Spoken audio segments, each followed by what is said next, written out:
Hi, good morning. In object-oriented programming using Java course, we are going to see the topic class. In previous video, we have seen about object, what is an object and examples of some objects. So now we are going to see about the topic class. So let's move into the session. So class is a collection of objects. So in previous video we saw that object can be a physical or logical entity, but here class is a logical entity. A class can also be defined as a blueprint from which you can create an individual object. Classes doesn't consume any space, only the object will consume space. A class is a user defined blueprint or prototype from which objects are created. It represents the set of properties or methods that are common to all objects of one type. So using classes, you can create multiple objects with the same behavior and by writing their code multiple times. Without writing their code multiple times. It includes classes for objects occurring more than once in your code. So in this sense, we can achieve the reusability concept of the Java programming, which is the major advantage of using this programming language. So next, a class, it is a user defined data type. So string, int, float and all are built-in data types. The derived data types are string and arrays. So the class is a type of user defined data type. It consists of data members and member functions which can be accessed and used by creating an instance of a class that is called object. So it represents the set of properties or methods that are common to all objects of one type. Okay, a class is like a blueprint for an object.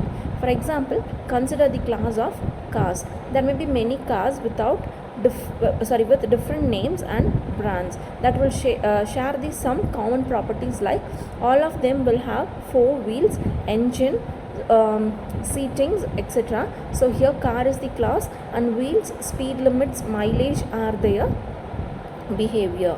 Okay, so class, so this is an example for the class. So class is nothing but a blueprint for the object. So it defines how the object should be.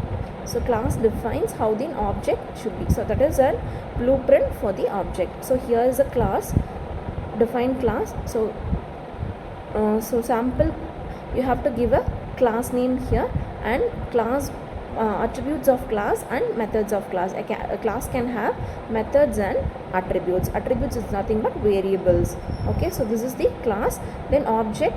So blueprint is a class, but a real house is considered as an object. So object can be a physical entity or a logical entity, but class is nothing but a logical entity. Okay, so objects are managed using heap structure. Okay, so with the help of heap structure, we are going to manage the objects. So the attribute in heap, the memory allocation for the attributes and methods will take place. For example, the attribute 1 will consider 2 bytes of memory and attribute 2 takes 4 bytes of memory, where the attributes are defined in the class. Okay, so example of class and object. So here car is a class. Okay, so car is a class. The object, the different car brands. Okay, so Volvo, Audi, Toyota. So these are the different brands of the car. So these are considered as the object of the class. So here class is a logical entity and objects are the physical, or it can be a logical entity also, but here it is a physical entity.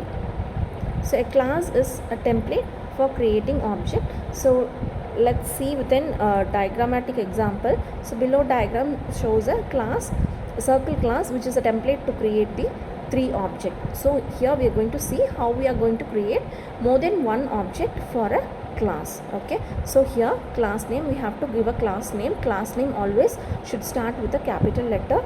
Then data fields. Data fields is nothing but variables, the variables we use inside the class. Okay, so then next the methods.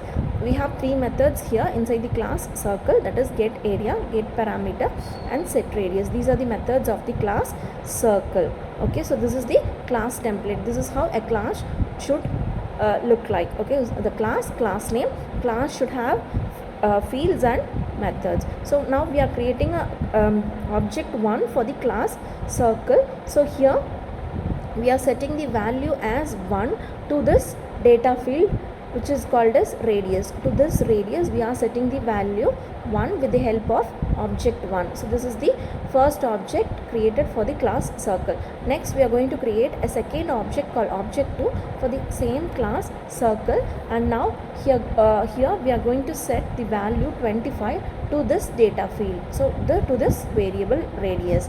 So we have created a second object and we have set the value of 25 to the radius. Again we are also creating an object 3 and setting a value of 125 to the data field, that is radius, to the same class. So here we have only one class and we can create more than one object for the same class.